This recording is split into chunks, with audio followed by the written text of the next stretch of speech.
Hello and welcome back to the Now We Know show, the show where we discuss a topic of interest and by the end we will have learned something new and hopefully you will too. I'm Zach. And I'm Buzz. And I'm Jack. And today's podcast is going to be a little bit different because Jack has actually pre-recorded his segment of the podcast because he couldn't be here with the rest of us to record the rest of it.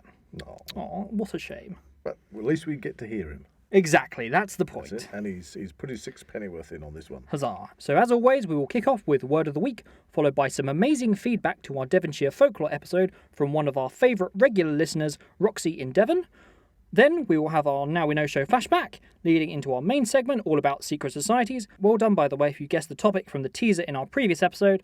We will then round up with the answer to the Word of the Week and then a new teaser for our next episode.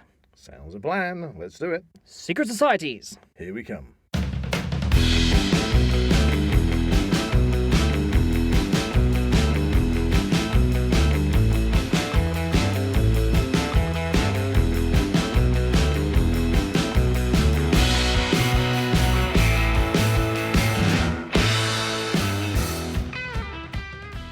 If you enjoy the Now We Know show podcast, why not support Zak Wylde Productions on our Patreon page? Become an official ZWP patron for as little as £1 a month for exclusive early access to all our latest episodes, videos, behind the scenes, updates and more. So I did mention that we had some feedback from one of our listeners. You certainly did. And this was a response to our Devonshire folklore episode. Mm-hmm. And this was Roxy who actually inspired us to do that episode. Yes, Roxy's name is starting to come up more regular.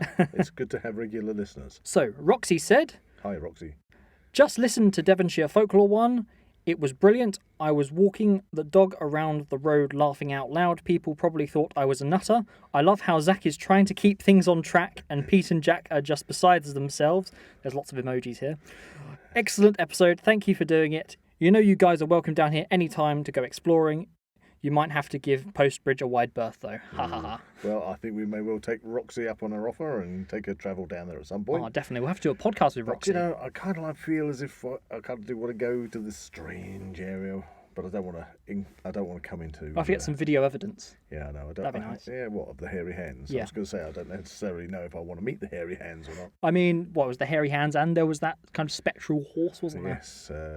Can't think of the chap's name now. Crocken. Oh, Old Crocken. Old Crocken. There we go. Or Kraken. Or Kraken. I don't know. Okay, on to our Word of the Week. Okay, Zach, what is the Word of the Week? We got to do the thing. Oh, sorry. That's fine. Word of the week. Word of the week. Word of the week. Word of the week. Word of the week. Word of the week. Word of the week. Word of the week. So Word of the Week is all about Old English words we don't use anymore. All you have to do is write down what you think it means in the comments. We will then reveal what it means at the end of the episode so you can find out if you got it right. So, I already have what Jack thinks the Word of the Week is. Okay. But for you, Buzz, It's my turn. the Word of the Week is... Come on, what is it? What is it? Hugger-mugger. What? What-a-mugger? Hugger-mugger. Hugger-mugger. So it's spelt Hugger-mugger. Hugger-mugger. Hugger-mugger. Sounds like somebody who gives you a hug and picks your pockets. It's interesting. That's not too far from what Jack said. Hugger-mugger. Hugger-mugger? I don't know. I'm obviously going to find out at the end of the episode. You're going to find out at the end of the episode. Somebody who sells you dodgy goods. A hugger-mugger. Well, keep it to yourself. We'll find out at the end of the episode. Well, I can't keep it to myself. I've said it. So there you go. Okay, fair enough. Fair enough. So, before we get into secret societies, I want you to first cast your mind back to the very first episode of the Now We Know Show podcast. Gosh, that was sometime last year, and for the life of me, I can't remember what it was. Was it a taste test? It was about the flat Earth. Oh gosh, the flat Earth. That's going to come up in an episode about secret society, surely. Now, in the end of that episode, we did say that we should do an episode on secret societies. We did. And now, 35 episodes later, we've finally got round to doing it. Yay! Huzzah. So, for this episode, we have each taken one secret society. We've done a bit of research on it. Yes, I think basically we were just amongst ourselves chose which secret society we wish to cover, and thankfully we didn't choose the same ones. Okay, so I think you, Buzz, have chosen a fairly big one. I have. So I think I went in there big style. Yeah, I think we should start off this podcast with you going into that. Right. Now, I thought, well, if we're talking about secret societies, there is one secret society that immediately springs to mind. For me, anyway. And Yeah. it's. Can you guess? Oh, I'll tell you. It's the Illuminati. Do do do do do do do. Is that the Exactly. sound they make sounds? I don't. The Illuminati. I mean, the Illuminati. It's probably the most well-known. It's very prolific, isn't of it? the secret societies. So I decided to look at the subject of the Illuminati, which, by the way, simply means the enlightened. Oh. Or the enlightened. That doesn't ones. seem particularly threatening. Well, there we go. So let's find out. Frankly, it's the conspiracy theory to dwarf all conspiracy theories when it comes to secret societies. It's a smorgasbord of every other intrigue under the sun. The Illuminati are the supposed overlords controlling the world's affairs, operating secretly as they seek to establish a new world order. Ooh. You've probably heard about authors such as Dan Brown, who's written about them in his books. The Illuminati have featured in movies such as Tomb Raider and probably many others. And this most secret of societies is also featured in popular video games as well. Oh, definitely, in several. So, you've got this underlying trend that people love to bring up the Illuminati as being... Yeah, so this is kind of like presented this ancient kind of society, this cult. They are the ones that are in charge of everything. In charge of everything. Behind everything is the Illuminati. So when most people try to look into the secret society's history, they actually find themselves in Germany. Ooh. And it's with the Enlightenment era order of the Illuminati. It was a Bavarian secret society founded in 1776. The society was for intellectuals to privately group together and oppose religious and elitist influences over everyday life. It included several well-known progressives at the time, but along with the Freemasons, they found themselves gradually outlawed by conservative and Christian critics, and the group faded out of existence. Or did they? Anyway, but today there are several groups that use the name Illuminati. A quick Google search, which I did, will find one such as Illuminati Official Online. Is that a Facebook group or something? No, these are websites. Oh, These are websites. Okay. The the Illuminatium Club. Right. And the Illuminati Mason Order. So, I mean... And there's probably many more. We're saying this, but that's not very secret for a secret society, is it? Well, that's kind of the thing, I thought, okay, let's just do a Google search, and I came up immediately. And if you look at their websites, they have got the pyramid that is always... Yeah, with the eye. Yeah, with the all-seeing eye, which is also... And it's there, some of them have, actual, moving graphics of it spinning around and things like this, and it's like, I didn't go into too much of the... diatribe of what they say on the websites, but it's all about, becoming, part of the society and being, in with the... Now, what I don't know. It's are there membership bonuses or something? What is the incentive? They all seem a bit cultist. I mean, obviously, somebody who might be listening to this who's from one of the three that I mentioned might want to take issue with that. By all means, they can comment or contact us if they like. But on initial look, it was as if people have taken the name of the Illuminati and using it as a standard to try and make their secret society, be a member of our secret society, if you see what I mean. But I don't think that these are really anything to do with an ancient Illuminati. Cult. It's just kind of like they've adopted the name. Exactly. So where did the modern day... This is the thing. So what I wanted to find out was, where did this modern day fascination with the Illuminati come from? Especially considering it obviously seems to stem from the German Illuminati, or shall I say Bavarian Illuminati, that was originally founded in 1776. Well, as far as I can find out, this far-fetched paranoia all started with a playful work of fiction in the 1960s. The Illuminati that we've come to hear about today is hardly influenced by the Bavarian Illuminati at all. Instead, it's really based on an era of countercultural mania, LSD, and an interest in Eastern philosophy, which is largely responsible for the group's totally unsubstantiated modern incarnation. It all began somewhere amid the summer of love and the hippie phenomenon, when a small printed text emerged that's called the Principia Discordia. What? So this is from the 1960s? 1960s. That's not very ancient. Right. So the book, in a nutshell, is a parody text of a parody faith. And that parody faith is called Discordianism, and it's conjured up by enthusiastic anarchists and thinkers to bid its readers to worship Eris, goddess of chaos. The Discordian movement was ultimately a collective that wished to cause civil disobedience, practical jokes, and hoaxes. Yeah, I know. What? This is Exactly. completely different to what I imagined the Illuminati to actually be. Well, let me continue.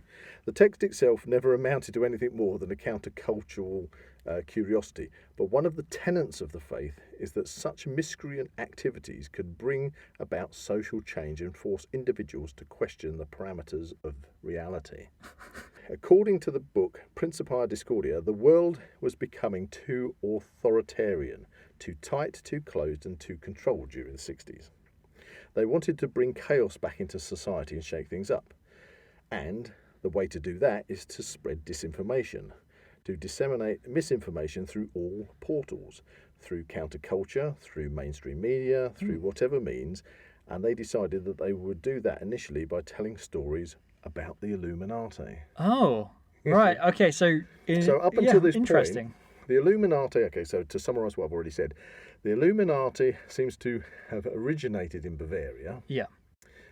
which in itself was a society of intellectuals to kind of go against what they felt was becoming, they didn't like the Christian attitudes and things, Yeah, But wanted to rebel, yeah. they wanted to rebel, but it got squished, basically. And then never really Came to anything. came to anything until the 1960s, when you suddenly get this following for the Principia Discordia works on this kind of let's be rebellious. And in order to do that, they start up talking about and using the word or the term Illuminati to start mixing things up. Now, at this time, a writer called Wilson worked for a men's magazine called Playboy, which I'm sure most people have heard of. Oh, no. And he and another writer called Thornley started sending in fake letters from readers, right, talking about this secret elite organisation called the Illuminati. Then they would send in more letters to contradict the letters they'd just written. Oh, no, this is becoming so convoluted. Exactly. Oh. And so, as I've said, the Illuminati has become the conspiracy theory to dwarf all conspiracy theories, controlling the world's affairs, operating secretly as they seek to establish a new world order. And the current biggest conspiracy theory, the Great Reset. That's something for another podcast. Oh, yeah, okay. Okay. So let's go on. The concept behind all of this is if you give enough contrary points of view on a story, in theory, idealistically, the population at large start looking at these things and think, hang on a minute. They ask themselves, can I trust how the information is being presented to me? Oh, no, Now, this where is... have we heard this? Oh, no, this is tying back into our first episode of the Flat Earth. Well, exactly. So it's an idealistic means of getting people to wake up to the suggested realities they inhabit. However, like the flat earth theory, as you just mentioned, even though we know we live on a sphere orbiting our closest star, the sun, there is so much discord caused by it that there are still people out there that believe the flat earth is the reality. Oh, no. That will open your eyes to the hidden realities that we're all blinkered to. So it's actually the Illuminati that are presenting this to kind of establish this kind of false information that people latch onto to kind of think that the Earth is actually flat.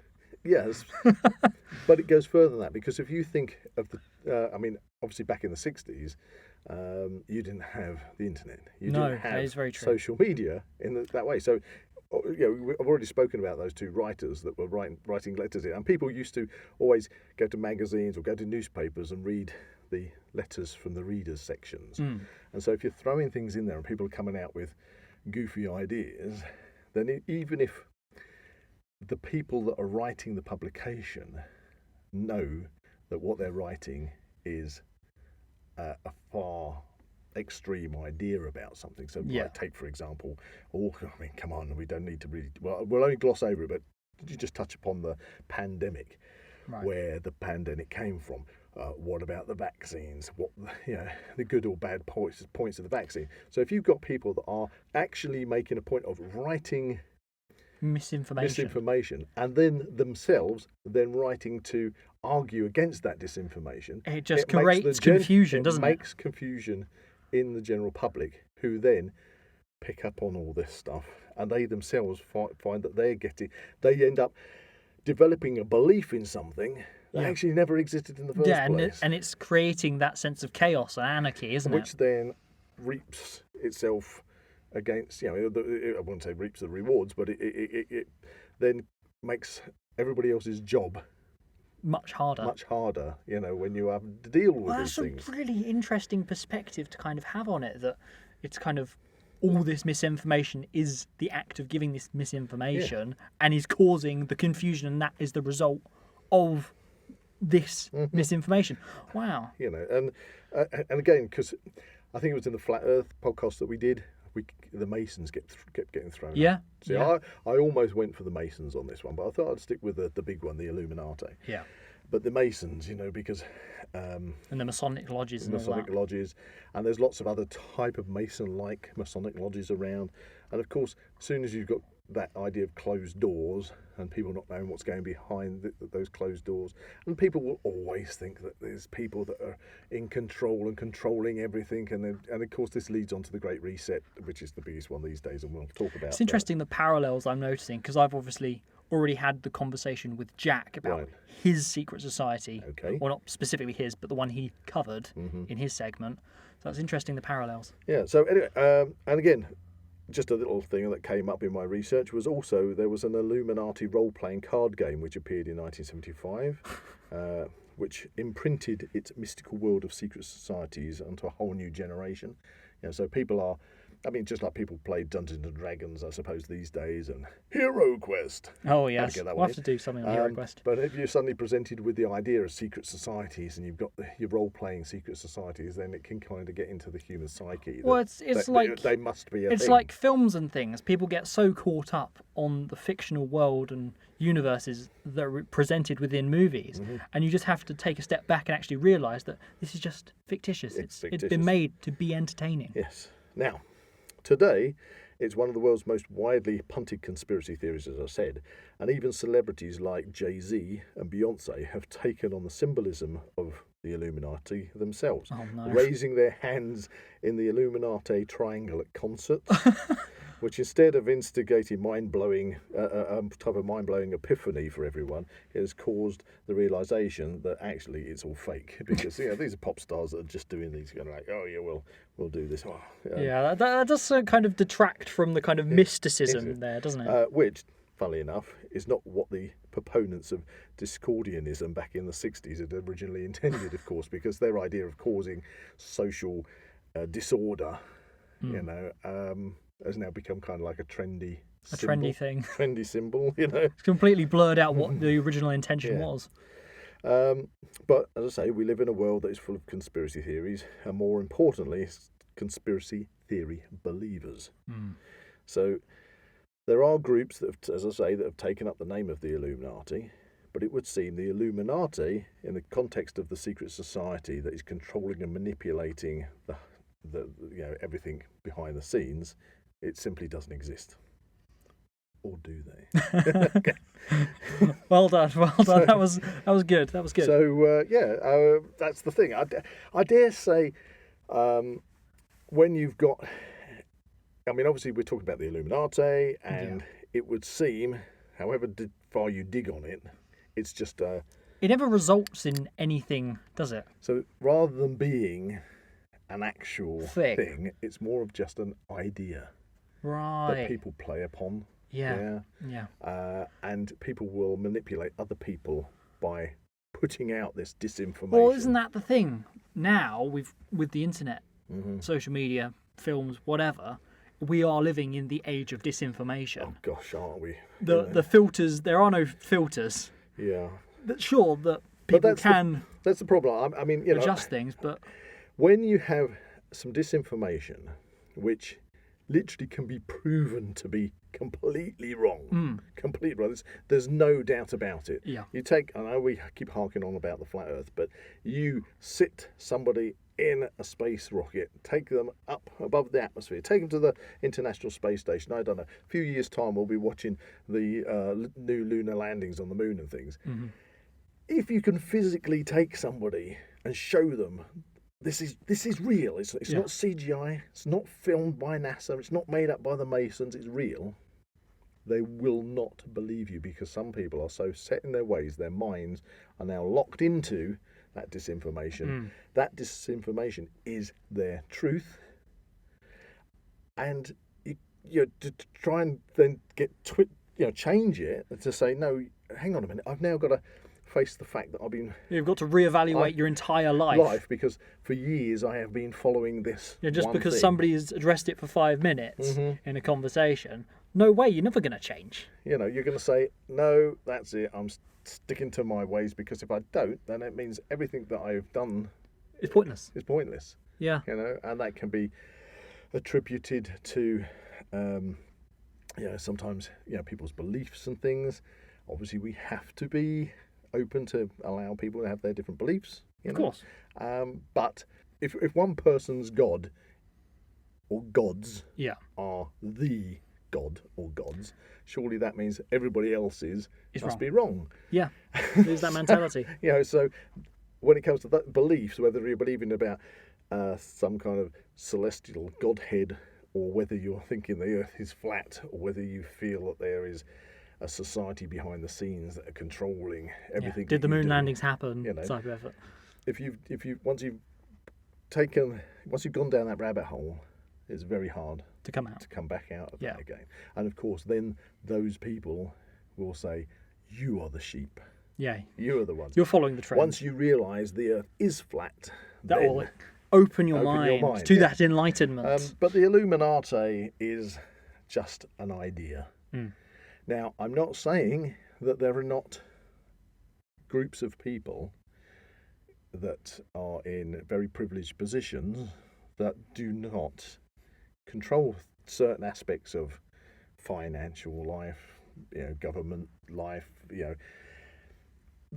It's inevitable that when you get human beings together, especially if you get people that maybe they're very rich, ultra rich, super rich, they're going to befriend each other. They're going to have their cliques, just like being no different from being at school, where you have the cliques there, where you have, the people separate. You've got the sport guys. You've got the the stereotypes. You've got the stereotypes. You're going to get that throughout life. It doesn't matter whether you're a kid or whether you're an adult. If you are revolving in certain social circles, then that's inevitable. It's theorizing if you're in a specific group. It's theorizing what are the other people talking about. Yes. What are they doing? And of course, if you classify yourself as I'm the working class person, then it's very easy to think that the upper class people or the super rich people must be controlling things, and maybe to the point of they're keeping us down. That idea of oppression.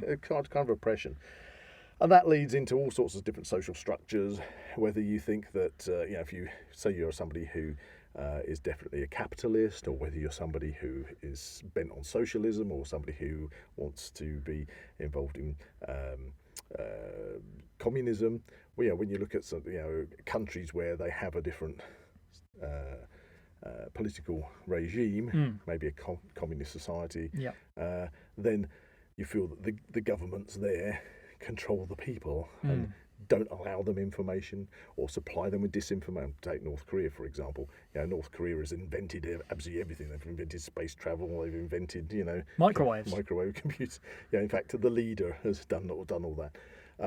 So disinformation spreads things. I think at the current position we're in with the Ukraine, the amount of disinformation that the Russian public are being told compared to the information that the Western. It's kind of scary sometimes. And you hear the things that are creeping out of Russia, and then you see interviews with Russians on the streets that are so set that they're believing 100% everything that, and this is just obviously some percentage of the public, because there's a lot of the Russian public which are dead set against everything that's occurring at the moment with the Ukraine, but there are some that back up the Putin all the way, and you listen and you listen to what the reasons they give for that, and you think, well, this is fed off of disinformation.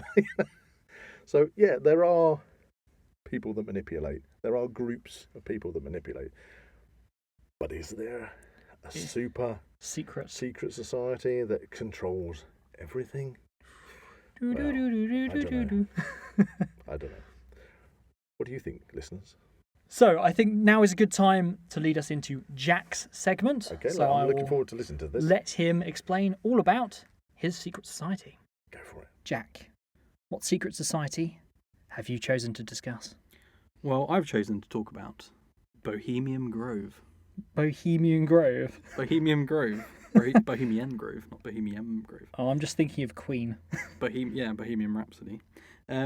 So, do you want to talk a little bit about Bohemian Grove? Sure.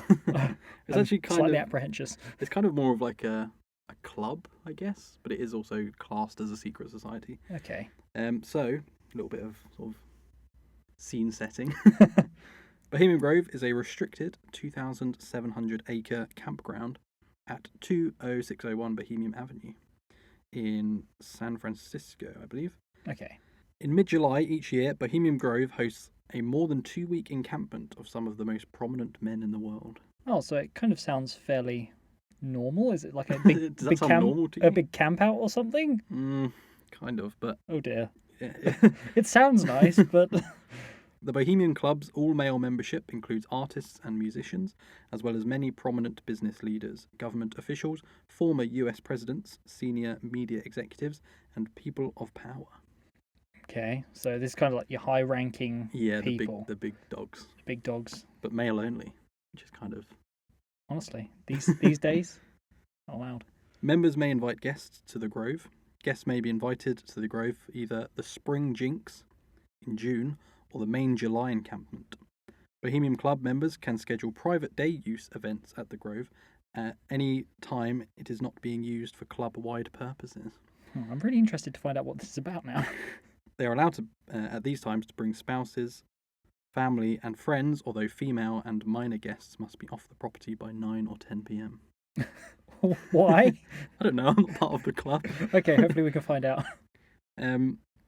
So that was kind of setting the scene. Right. This is an article I found which is a little bit more about the actual secret society in quotation marks. Mm-hmm. Many secret societies identify themselves as elite. They exclusively recruit wealthy and powerful men who are given a chance to meet similarly rich and influential fellows, with some prominent members like Henry Kissinger and President Ronald Reagan and George Bush. One of the elite secret societies is the Bohemian Club. Cool. Yeah, You on so board? so far so good. It doesn't seem particularly like out there. Not really. It's just It seems fairly light-hearted and nice, I guess. I guess so. It's if you look at it from like a society perspective, it's Yeah. a bit weird that all these kind of very rich people I'm are kind of meeting in one place Yeah. to kind of weird. Yeah, from an onlooker's perspective, it's kind of suspicious. or that- just not going to get too political, but from where we are as a people, yeah. kind of lower ranks, I guess, in the grand scheme of things, Mhm. it's a bit weird. It is a bit weird. So, in 1872, the officers of the San Francisco Chronicle witnessed the emergence of a secret society called the Bohemian Club. At that time, Bohemian was a term used to refer to a wandering reporter. It was used to name the club because at first all members were newspapermen. The club's honorary members included painters and writers, but after a short time it initiated wealthy businessmen because it was appealing to them for its reputation and exclusiveness. Yeah, I'm kind of waiting for like a big twist at some point. It's not... It doesn't seem too out there. I find this weird. I'm sorry. Looking at it it's weird. Although artists and journalists remained in the club, CEOs and politicians were dominant by the beginning of the 20th century. The club's emblem was an owl, and its motto was, "Weaving spiders come not here." Ooh, what does that mean? It was a quote from A Midsummer Night's Dream that meant bringing work into the club was not allowed. Oh, so it's like fairly chilled. Fairly chill out. I find it weird that you find this so It normal. doesn't seem that bad, to be honest. You're not uncomfortable with the fact that all of the rich people in the world are meeting at this one place. I mean, what could Have they be doing? Have you seen Eyes Wide Shut? No. Okay. I'm not saying it's going to be like that, but Oh no, that film watch freaked me out. That film freaked me out. That's what I'm saying. Post podcast, I'm gonna have to watch that. The Bohemians possibly chose their emblem based on a secret society called Schlaraffia. That's Can the pronunciation. you pronounce that? Schlaraffia. So it's Schlaraffia. Schlaraffia, Schlaraffia? a German order founded in Bohemia around 1859. The Germans who immigrated to the US took it to San Francisco. Artists, actors, and musicians were the primary members of Schlaraffia, which chose the owl of Bohemia as its totem and parodied Masonic rituals. That's kind Still of not finding this weird? No, it doesn't Oh seem my God. too... Well, the rituals kind of sound a bit more interesting now you're saying it. Both the Bohemian Club and Schlaraffia focused on having fun, so it would be safe to assume that the Bohemians were initially the American versions of Schlaraffia. So this German... So it has kind of had like a history. Kind like of, yeah. coming over from Germany and then kind of being incorporated into... It's like the American spin-off of this German cult thing. But what were they actually getting up to? Do you know? Well, there's a little bit more about the kind of origins. But there is another possibility about the origin of the Bohemian Club.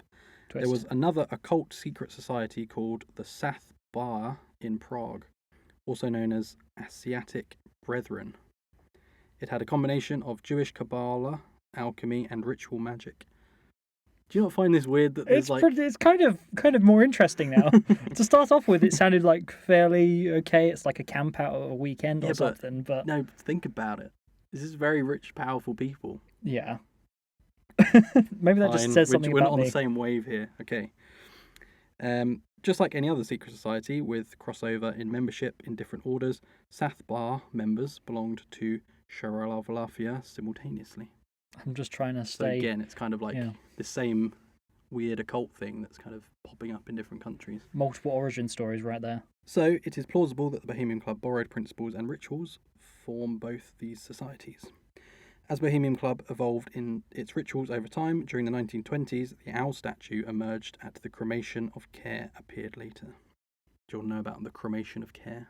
Yeah, well, that sounds a bit dark. So, as long as it's not like the Wicker Man or something. So, okay, I'm not sure. Okay, it's fine. What? You're not finding this weird. It doesn't sound too bad Okay. in comparison to what I've researched. So the cremation of care would be a normal thing for you at this point.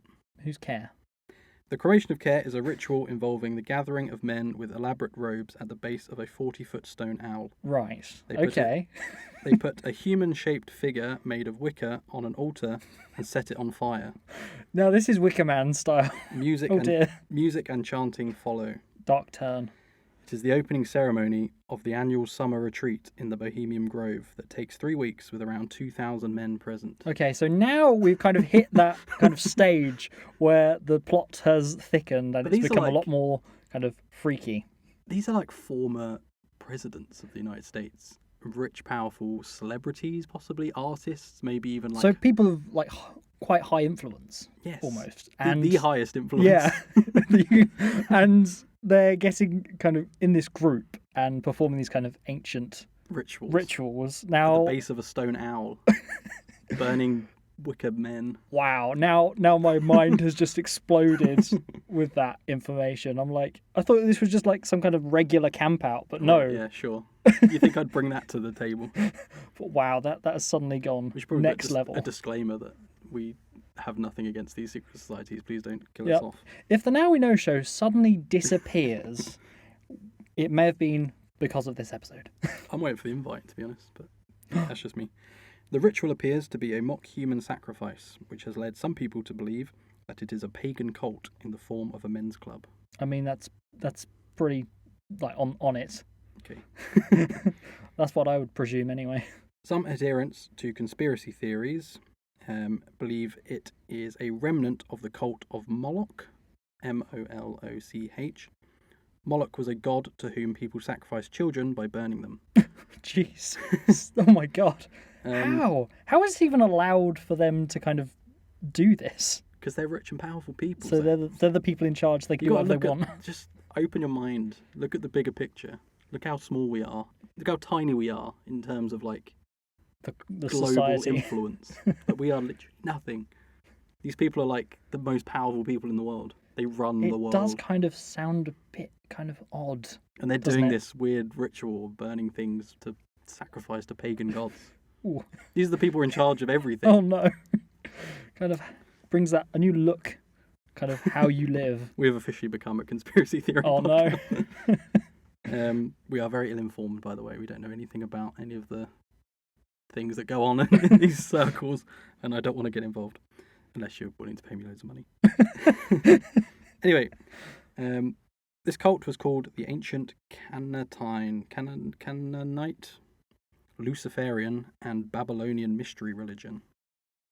Wow. But the Bohemian Grove members insist that their ceremonies are merely for fun, dismissing any connection to Moloch, worshipping, or Druid rites, or Bavarian Illuminati. So it's fine. They're just saying it's a load of fun. If they're saying it's okay, then we must take their word for it. Yeah, I mean, these people are like really influential, Has really rich. has anyone who's not part of these societies actually observed this happening? I think there are photos. I've seen Right. photos. We have seen photos. Tends to take place in like a forest. Has the person disappeared afterwards? Because that'd be really interesting to kind of I'm scared, Zach. meet or interview someone who has actually seen this kind of act being performed. Yeah, well, it's just exclusive for rich people, so you know, we're not going to get there. And so. hopefully we won't disappear. But these are rich people. It's Zach. mad. It's slightly maddening. These could be like really famous musicians that people like really love, or like actors. They could be like really famous actors. I know. That's And former presidents of the United States is like could confirmed. it kind of be anyone like from popular media or anything? Yes, exactly. That's kind of frightening to kind of picture. Thank you. Prominent members of the club. After 1930, membership and rituals became more exclusive, which is attributed to the influence of Herbert Hoover, the then president of the US.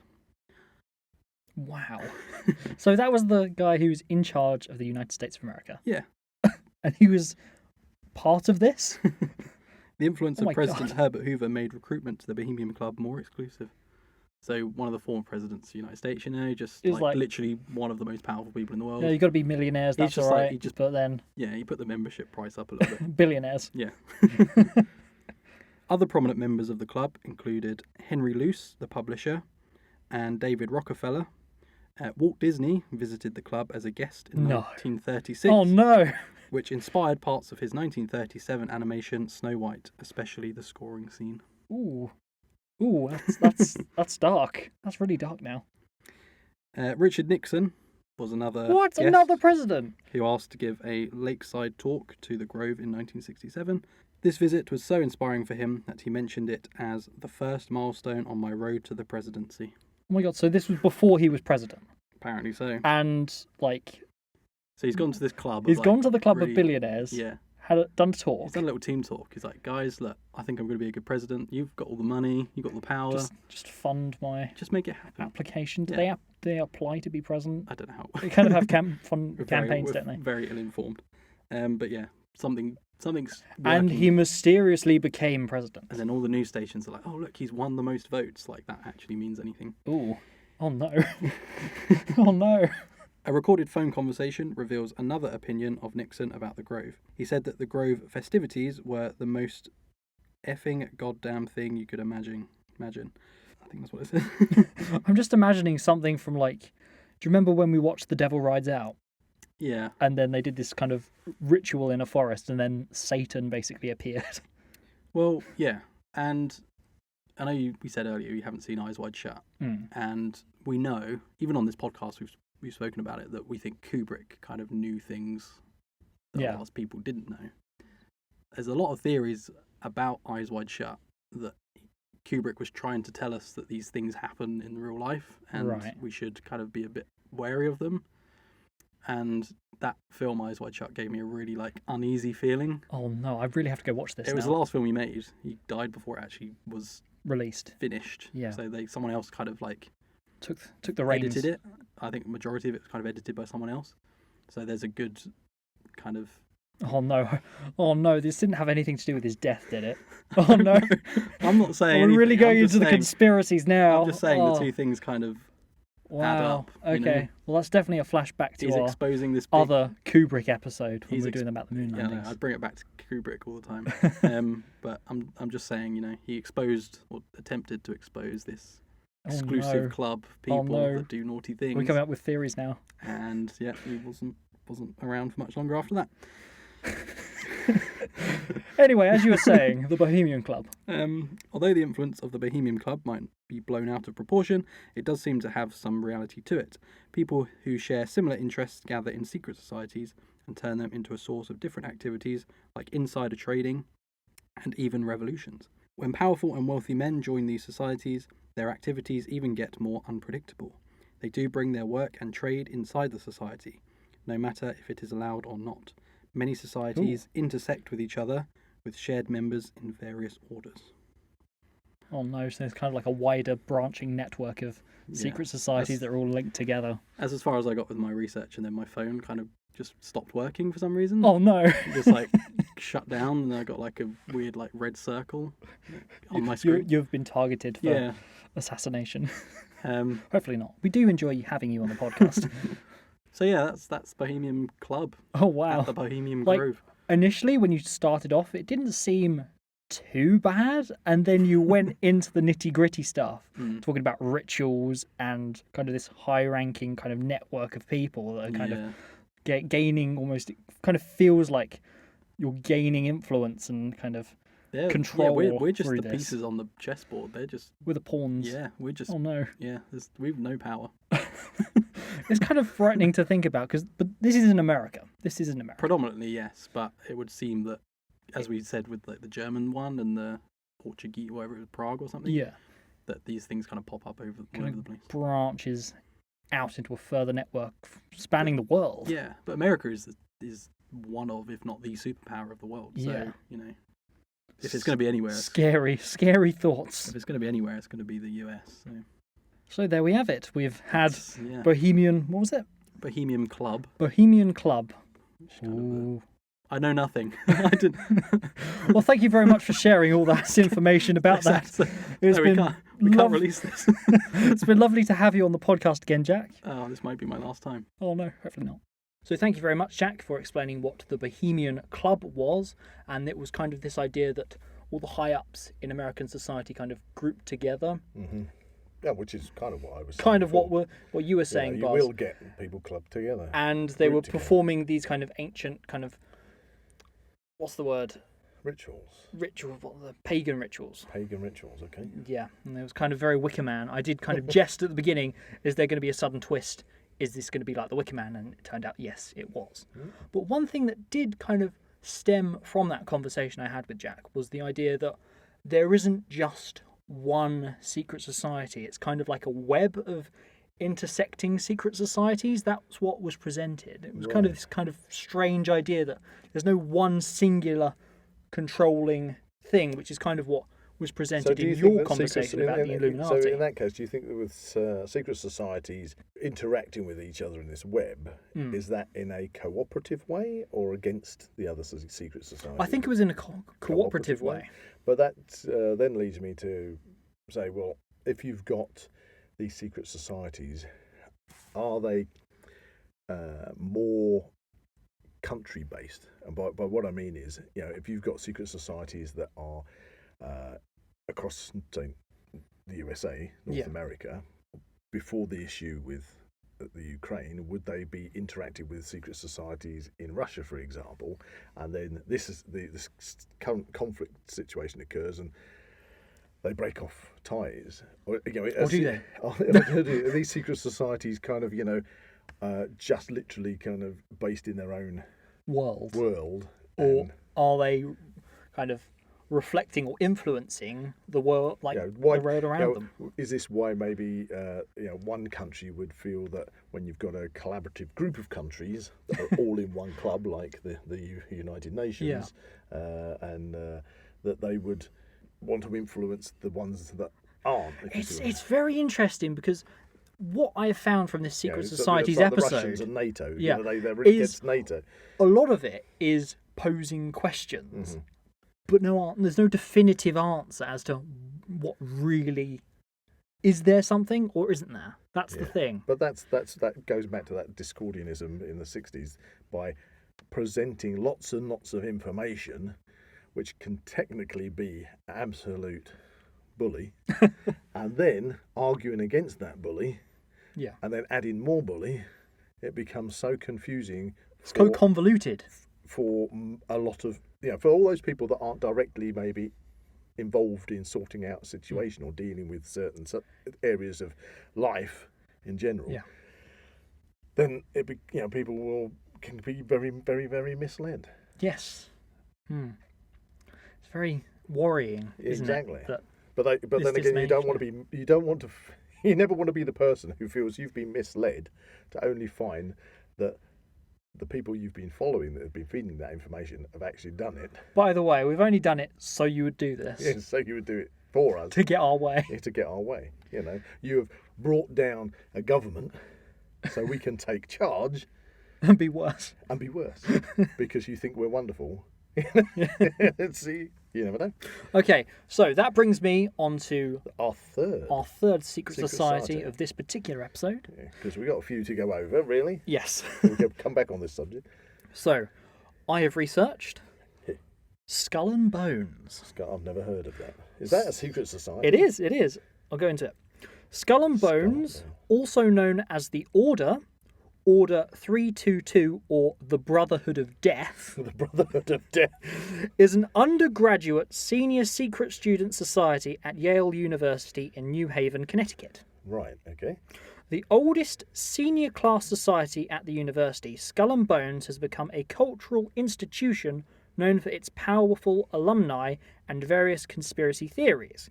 It is one of the big three societies at Yale, the other two being Scroll and Key and Wolf's Head. Right. You see, it's that kind of stuff that would make your everyday,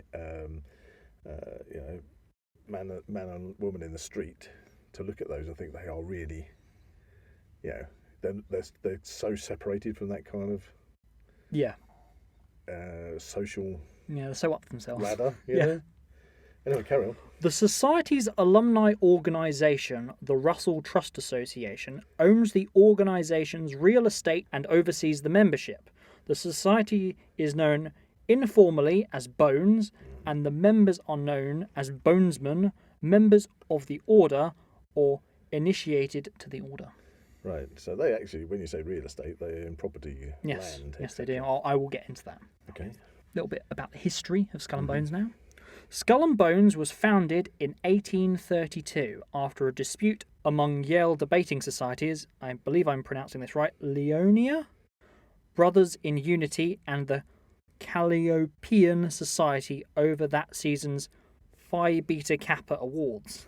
Wow. Okay, that's certainly a mouthful though. William Huntington Russell and Alfonso Taft co-founded the Order of the Skull and Bones. The first senior members included Russell, Taft, and 12 other members. Alternative names for Skull and Bones are, as formerly mentioned, the Order 322, and the Brotherhood of Death. Right. So what do they actually get up to? Are we going to discover? Well, the Society's assets are managed by its alumni organisation, the Russell Trust Association, incorporated in 1856, and named after the Bones co-founder. The association was founded by Russell and Daniel Coit Gilman, a Skull and Bonesman member. Right. The first extended description of Skull and Bones, published in 1871 by Lyman Bagg in his book 4 Years at Yale, noted that the mystery now attending its existence forms the one great enigma which college gossip never tires of discussing. Right, so it's this society which is... Brooks Mather Kelly attributed the interest in Yale senior societies to the fact that underclassmen members of then freshman, sophomore, and junior class societies returned to campus the following years and could share information about society rituals, while graduating seniors were, with their knowledge of such, at least a step removed from campus life. So it kind of seems a very, very long leap away from our lives here in the UK. Yeah. I mean, I'm an alumni from where I've studied, and you're an alumni from where you've been. Well, that was the thing. University. I feel like this is kind of... But you hear a lot about this Kappa Lambda, Gamma Delta, and it just kind of... and it goes straight over our heads in the UK. They do seem to like their fraternity or frat clubs, don't they? Yeah, it does seem to be. Skull and Bones selects new members among students every spring as part of Yale University's Tap Day, and has done so since 1879. Since the Society's inclusion of women in the early 1990s, Skull and Bones selects 15 men and women of the junior class to join the Society. Skull and Bones taps those that it views as campus leaders and other notable figures for its membership. Okay, so do you think that these things end up going down the line, that once you've left these, you've left the realms of your college, you're out into the real world, Yeah. and you've got to work, that then it's the you scratch my back, I scratch yours. I believe it's kind of starting that almost. Because you're a nod wink wink. You were in the club, so to speak. It does seem to be a step removed from previous secret societies we've actually talked about. With the Illuminati, it's very much that big kind of global thing. Yes, whereas controlling everything. Jack's was the fact that it was kind of the high ups in Government. American society. Right. Whereas this seems to be kind of almost leading into that. Right. Like these are your first steps at getting first involved steps in into a secret society. So it's a very interesting kind of cross-examination, isn't it? Yeah. Now, the number 322 appears in Skull and Bones insignia and is widely reported to be significant as the year of Greek orator Demosthenes' death. I think I said that right. Okay, I have no idea. Just take it. I'll take it. It was a Greek philosopher. Orator, sorry.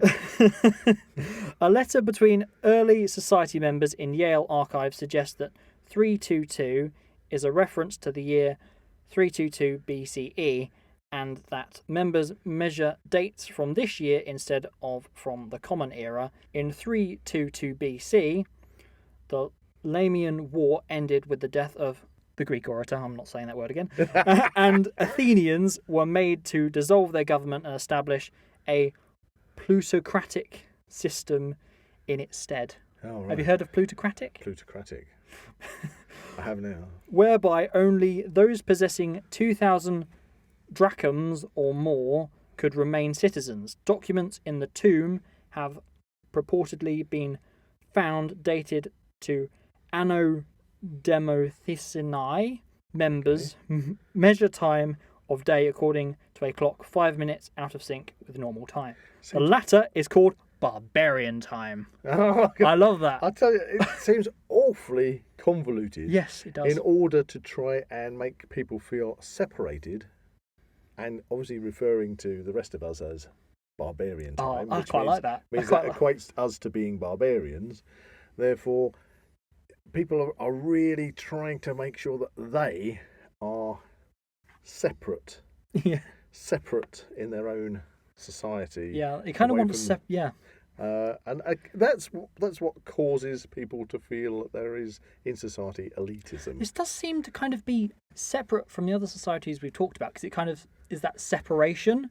It doesn't seem to be that much of a controlling element as the other ones. No, what you've said so far just strikes me as being a very, very complicated and convoluted society of, I don't know, intellectuals. I don't know how they choose their membership.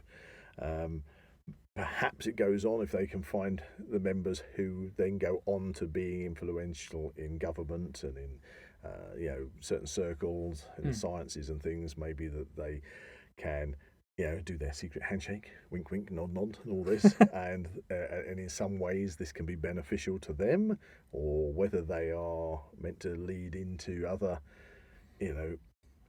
societies, like a chain further up the line, that somehow you can manipulate the way the world works. I don't know, but it just strikes me that what you're telling me is very much how I would, if I'd done the Masons. I don't know a little bit about the Masons, and I've worked, I mentioned this in a previous podcast, I worked at a Masons Masonic lodge, doing a few things. I've met lots of Masons, and as far as I'm concerned, the Masons just seem to be more of a kind of a philanthropist type of organisation, that they try and help and do things. But there is a little bit of you scratch my back, I scratch yours. But so far, I'm not seeing, or I'm not feeling that there are some kind of mystic high order like the Illuminati, if you know what I mean. One legend is the numbers in the society's emblem 322 represent Founded in 32, second corpse referring to a first corpse in an unknown German university.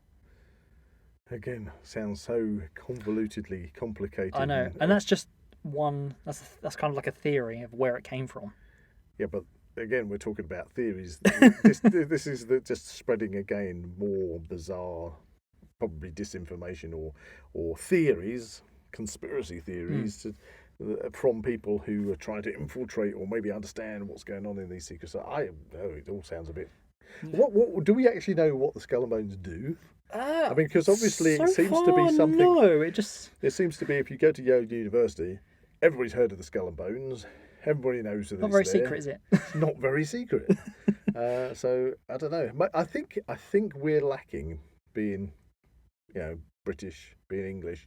Maybe we're lacking the understanding of how this system of American university type organisations, the clubs. Yeah, how does that function? Yeah, how they because you hear about these different fraternities and they I mean, they always name them by Greek letters and everything else. in the UK, what have we really got to actually understand them? We've got a few films, Yeah, just to kind of get a general idea. Oh, films. Now you're talking. Now you're talking. Everything's got to be right because it's a movie. Well, there you go. Yeah, it's got to be the truth if it's a movie. So you may have noticed that I mentioned the tomb. The Skull and Bones Hall is otherwise known as the tomb. The tomb before the addition of a second wing, the building was built in 3 phases. Okay. The first wing was built in 1856. The second was built in 1903, and Davis-designed neo-Gothic towers were added to the rear garden in 1912. The front and side facades are of Portland brownstone in an Egypto-Doric style. Right, so that's kind of Illuminati. Yeah. The 1912 tower additions created a small enclosed courtyard in the rear of the building, designed by Evarts, Tracy, and Everton Sortwout. Sortwout. Okay. Good old Everton Sortwout. Of Tracy and Sortwout. Tracy and Sortwout. New York. Evarts Tracy and an 1819 bonesman and his parental grandmother Martha Sherman Everarts and maternal grandmother Mary Everarts were the sisters of William Maxwell Everarts, an 1837 bonesman. Right. So they've extended their tomb building. Yes. A 2009 view of the tomb from across High Street. The architect was possibly Alexander Jackson Davis or Henry Austin. Architectural historian Patrick Pinnell includes an in-depth discussion of the dispute over the identity of the original architect in his 1999 Yale campus history. Pinnell speculates that a reuse of the Davis Towers in 1911 suggests Davis's role in the original building, and conversely, Austin was responsible for the architecturally similar brownstone Egyptian revival Grove Street Cemetery gates, built in 1845. Well, I don't want to sound like a barbarian, but a lot of this, it sounds very convoluted, but it's unless you're really interested in architecture. I have done a lot of research on this. You certainly have. I certainly have. You've dug down to the bones you have on this one. Funnily enough. Pinnell also discusses the tomb's aesthetic place in relation to its neighbours, including the Yale University Art Gallery. In the late 1990s, New Hampshire landscape architects Saussure and Flynn designed the wrought iron fence that surrounds a portion of the complex. Right. So we know we have the Skull and Bones. We know they're at Yale. We know that they spend their money and influence building their tomb. Yeah. We don't know really what they influence do on society they may have. Yeah. But they don't seem that secret. No. That does seem to be like the thing. it's like if the Illuminati were to be a real thing, you want to know where their headquarters are. You know, sort of in a chamber down below the pyramids of Giza, hidden away, maybe under the Sphinx or something, you know.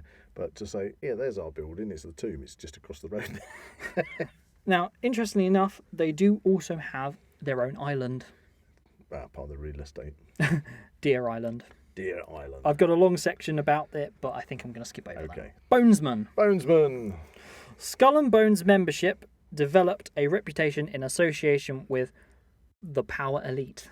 Right, so now we get somewhere. Regarding the qualifications of membership, Lanny Davis wrote in the 1968 Yale Yearbook, if the society had a good year, this is what the ideal group will consist of: a football captain, a chairman of the Yale Daily News, a conspicuous radical, a whiff-and-poof, a swimming captain, a notorious drunk with a 94 average, a filmmaker, a political columnist, a religious group leader, a chairman of the lit, a foreigner, a ladies' man with 2 motorcycles, an ex-serviceman, if there are enough to go around, a guy nobody else in the group had ever heard of, ever. Right, it sounds like just It's a very diverse yeah. cross-section of people. That's from the Lanny Davis, quoted by Alexandra Robbins, George W. Knight of Eulogia. Okay. Yeah. Wow. Wow. I think if I was living in America and I went to Yale, I think I'd be so busy with my studies that would be more than I would want to take on board. Having to be part of the Skull and Bonesmen.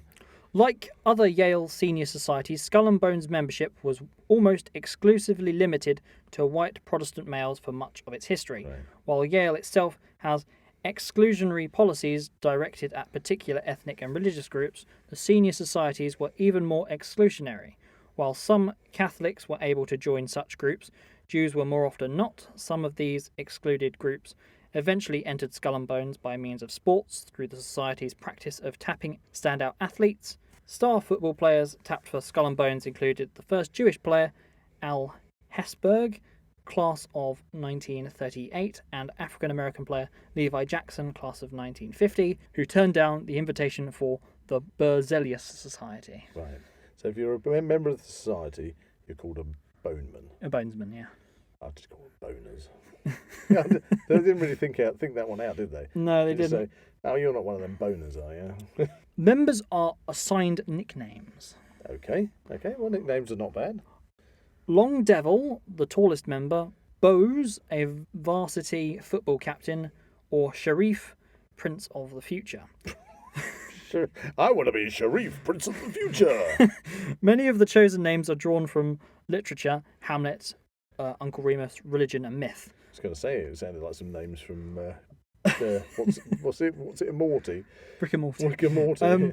The banker Louis Lapham passed on his nickname Sancho Panza to, It's definitely Rick and to Morty. the political advisor Tex McCarthy. Avril Harriman was Thor. Henry Luce was Baal. McGeorge Bundy was Odin, and George H.W. Bush was Magog. Magog, yeah. Oh dear, ill use of the Norse gods' names there. I don't know. I don't think I agree with that at all, sir. No, stick to your Rick and Morty names. I am Mr. What's his name in Rick and Morty? Poopy Butthole. No, the one from the sea.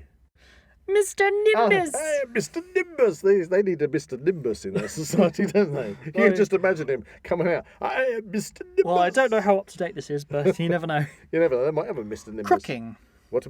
Crooking. You're crooking. Would you like to know what crooking is? They do something. They do crooking in the society. Skull and Bones has a reputation for stealing keepsakes from other Yale societies. I've heard of this stuff going on before. Or from campus buildings. Okay. Society members reportedly call the practice crooking and strive to outdo each other's crooks. Right. Well, okay. The society has been accused of possessing the stolen skulls of Martin van Bruin, Geronimo, and Pancho Villa. Yeah. See, that's funny. You're just throwing back, memories of mine from watching films. Funny enough, obviously the library of all that is true in the world films. I'm joking there. And there used to be things like, I think there was an old film, Frat House and things, and there's several. I'm sure there's an American Pie with all these they go houses trying in. to steal. It's Beta House, isn't it? Yeah, they go and try and steal other people's mascots. Mm. I'm sure there's one that comes to mind where they stole somebody's goat, and another one where it was an eagle or something that they'd stolen. I don't know. There seems to be a lot of this goes on. Yeah. And over here in the UK, it's just kind of When you were at passes us university, by. what did you do? What secret societies were there at the university? If there were any, I was not They a were party. really secret. They were very secret because I didn't know about them. You didn't sort of like walk the halls and say, I wonder why there is a goat walking around with a special waistcoat on. Or I something. mean, there are a few odd things that come to mind, but anyway, yeah, they'd have get-togethers and things, but they were very public get-togethers and things. Okay, so no secret societies. I'd just go to university, do the classes I had on the day, Yeah, do your lectures. do my lectures, do what needs doing, come home. Come home again. Okay, It's like you passed us both by. Almost. conspiracy theories. Okay, go for it. The group Skull and Bones is featured in books and movies which claim that the society plays a role in a global conspiracy for world control. Oh, back to the levels of the Illuminati at last. There have been rumours that Skull and Bones is a branch of the Illuminati, Aha! Now we're getting somewhere. having been founded by German university alumni Right. following the order's suppression in their native land by Karl Theodor, Elector of Bavaria, Aha! So the Bavarian Illuminati. with the support of Frederick the Great of Prussia. Right, we have a connection to the Bavarian Illuminati. Or that the Skull and Bones itself controls the CIA. Oh, I think that's a bit far-fetched. they were controlled by the Masons. I think that's a bit devious. And they're all hiding the fact that the Earth is flat. But it's interesting, though. Again, it kind of brings that back to that idea that Jack and I were talking about. That there's kind of this web Uh-huh. of secret societies interlocking with each other to kind of create this kind of facade that it's all one big thing. Yeah, I think if you just honestly, I get this feeling that if you strip away the secret society mystique, that it's just lots of people who happen to either have vast wealth or certain positions in society. You know, I don't know if necessarily, somebody wakes up or as a child and then has no idea that somewhere down the line they're going to become president of the United States. Yeah. Or whether it's people that it's already pre-planned for them to take these positions because people are opening doors for them along the way, because of their families. It's all this very convoluted influence stuff, isn't and it? stuff. But ultimately, if you strip away the mystique part, then I have no doubt that there are groups of people in this world, through both wealth and influence, that do know each other and sort of try and manipulate things, perhaps probably more than anything is probably people try and manipulate things in the world for their own benefit than to try and control the overall, okay, we want to ultimately have the whole populace living in small, pods, Yeah. and they all wake up in the morning, all trudge off, all wearing the same uniform, go to work, are glad that they've got work to do, that they all get the same. Everybody has the same. Everybody has the same money, the same healthcare. They've got somewhere to live. They rent everything. So you rent. If you've got a vehicle, you lease your vehicle. You rent where you live. You stream your services. Everything. So the adage of the old Great Reset, that you own nothing but you are happy. That there is some kind of, if you had like a balcony, that there's a big group of people that could be standing on that balcony overlooking everybody just doing this robotic kind of lifestyle. And when one person in that society, or two people or three people, suddenly scratch their heads and go, should I be doing it this way? That they suddenly shove sports and football type of things in their way, something else for them to redirect their thoughts, to focus on, to disguise actually that they're being manipulated left, right and centre, something else. I find it hard to think that there's that balcony of people overlooking everybody in the world thinking, we need to control society and take them in a certain direction. To what end would that be? Well, I think that people aren't quite as focused to say, I want to make society be like that. Because ultimately, if you're at the top of society, it's more like, well, what can I get out of it? You know, when I wake up today, am I going to be going and eating caviar with somebody else and going off on their luxury yacht, or shooting off on the next moon rocket to play snooker in the new moon base or something with my, you know, ultra billionaire buddies? I think humans tend to be more interested in what they get out of something. Yeah, the self. The self, rather than actually trying to manipulate things for the many. Yeah. Yeah. I don't know.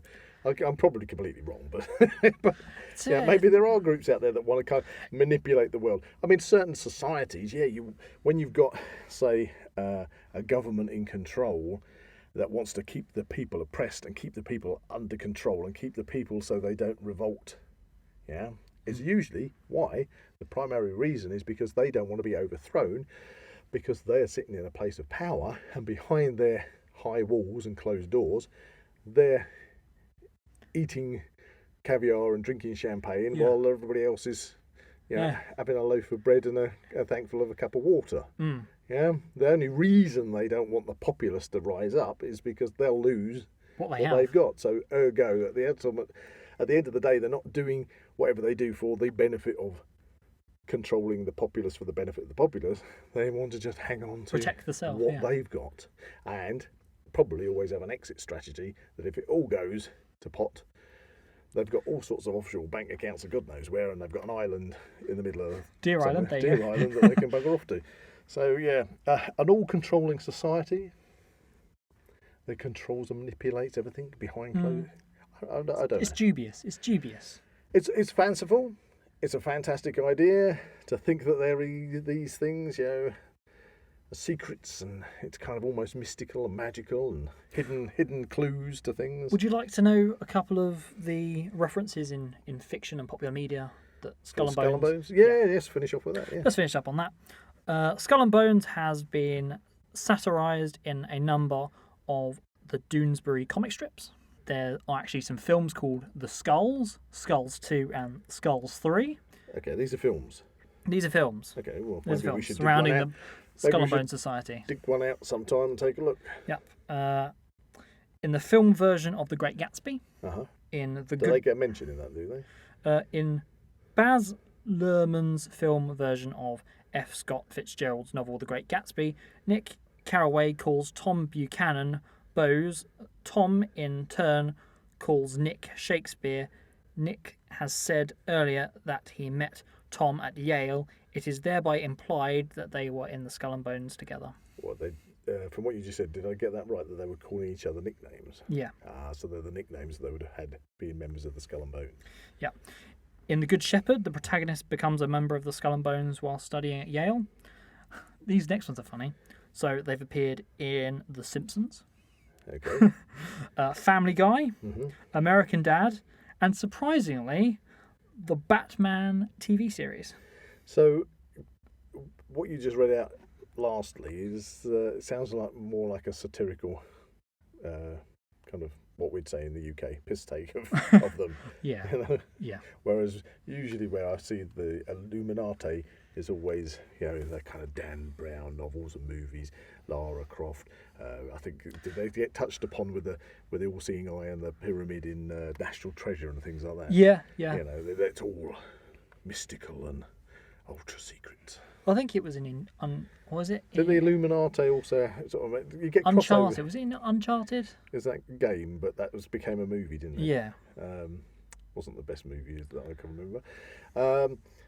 But yeah, because I'm sure they get interwoven with things like the Templars, the Knights Templar and things as well. So, interesting stuff. There we are. Yeah, it's interesting the different levels we've kind of gone from the big super idea of the Illuminati, come down a notch to the high ups in American society that kind of supposedly influence, control everything. It's basically you're super wealthy. Yeah. And then down a step before going up to that, your university. Yeah. And then when you come to the people that aren't associated with secret societies, they're the ones that are always saying the secret society. Yeah, they fuel that idea, don't they? Yeah, and of course there'll be people within society that want to fuel that kind of misinformation and discordia towards secret societies for the common man and woman to, get their back up and to shake their fist at, and it's all because of them. I mean. There we go. What more can be said about the secret societies? It's all theories and ifs and buts, isn't it? Ifs and buts, yeah. But we would like your feedback, the people listening, obviously, of our listeners, if you've got any solid proof that you've come across that tells you the Illuminati are real. Are you part of a secret society, and are you willing to share with us? Yes. Are you a member of the Skull and Bones? No, really. No, really. Shh, don't tell anybody. Or is this whole podcast trying to throw you off the mark? They don't exist, really. Yes, they do. No, they don't. Yes, they do. No, they don't. Stop it. Anyway. Now it's time to... Word of the week. Oh, yeah! Word of the week. Word of the week. Let's We're going to round it find off. out what hugger-mugger means. Hugger-mugger. This is the thing I've been waiting all this time for. Now, I'm going to cut in now what Jack thinks hugger-mugger is. Okay. Okay, so Jack, you Yes. weren't here for the word of the week at the beginning of this episode, No, but the word of the week is it's one of my favourite segments. hugger-mugger. Any ideas Hugger-mugger. what that means? You big hugger mugger. Yep, what does it mean? You goddamn hugger mugger. Hugger mugger. Didn't expect that one, did you? No. Oh, I think it is someone who hugs you against your will, but in like a loving way, not a creepy way. If that's a thing. Thank you very much. Someone who like surprise hugs you. A surprise hug. A surprise hug. We go for a surprise hug, okay. So, Buzz, Yep. what do you think hugger-mugger means? Well, after our discussion about the secret societies, I think it's a nickname for one of the Skull and Bones bonesmen, or boners as I like to call them. It's the hugger-mugger one. Right. No, I think hugger-mugger. I think it's somebody who might sell you dodgy merchandise. There you go. Okay. Hugger-mugger is a fun way to describe secretive or covert behaviour. No, right. Well, there you are. He's been up to hugger-mugger. So well done, listeners, if you correctly guessed what hugger-mugger means. All right. Secret business of the secret society. Sneaking around up to hugger-mugger business. Covert secret things. Covert. Doesn't exist really. Yes, it does. No, it doesn't. So that brings us on to the next teaser for Ooh, our teaser. next episode. Hooray. So I will leave you with the following statement. Go for it. Cheap as chips. Camera, set, and action. Cheap as chips. Camera, set, And action. What could that be? Any ideas? Comment below. Comment below. If you enjoyed this podcast, please like and subscribe to this channel and comment below any suggestions of topics or activities you'd like to listen to in future episodes. You can find the Now We Know Show podcast on YouTube, Spotify, Amazon Music and Apple Podcasts. Check out the Zak Wylde Productions social media pages on Facebook, Instagram and Twitter, or visit the Zak Wylde Productions website at www.zakwyldeproductions.com. Please get in contact, we'd love to find out how you're listening to us. So get in touch in the comments and don't forget to check out Zak Wylde Productions on Patreon to become an official ZWP patron today. That's a big skull and bones goodbye from Zak. And it's a very secretive, Covert. hugger-mugger goodbye from Buzz. And it's a pagan ritual goodbye from Jack. Hey! We don't condone any pagan or secret society rituals in any form. Now we know, now we know, now we know, show! Now we know, now we know, now we know. Show. Da da da da.